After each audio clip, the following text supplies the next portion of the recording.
אחרי כל כך הרבה שנים עדיין לא זכינו למלוא זכויות בכל תחומי החיים. חסך בתקציבים לרשויות המקומיות, חסך בתשתיות הלאומיות שאנחנו סובלים ביישובים שלנו, בשיכון, בכל תחום בתחומי החיים. אז אני שמח שישנם פה תלמידים והם דור הצעיר והם יחליפו אותנו ביום מן הימים.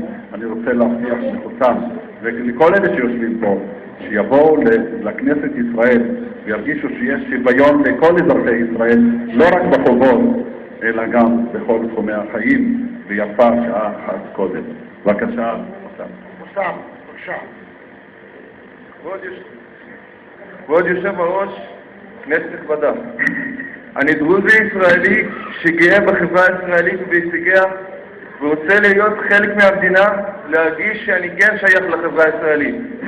לצערי, אני לא מרגיש שאני שייך לחברה הישראלית.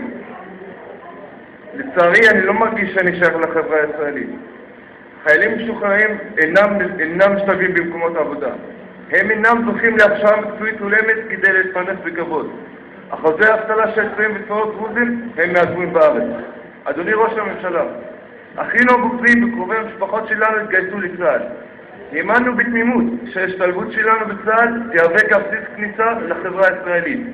אדוני היושב ראש, כנסת נכבדה, זה כרטיס של אשליות, זה לא כרטיס כניסה. כבר בגילי אני רואה את העתיד שלי.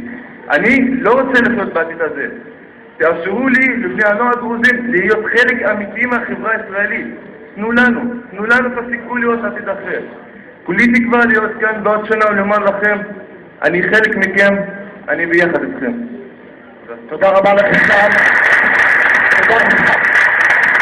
תודה רבה לחבר הכנסת מגלי והבה ולחוסם חטיב. אני מתכבד להזמין את חבר הכנסת מסעוד גנאים ואת התלמידה סיוון ברקת.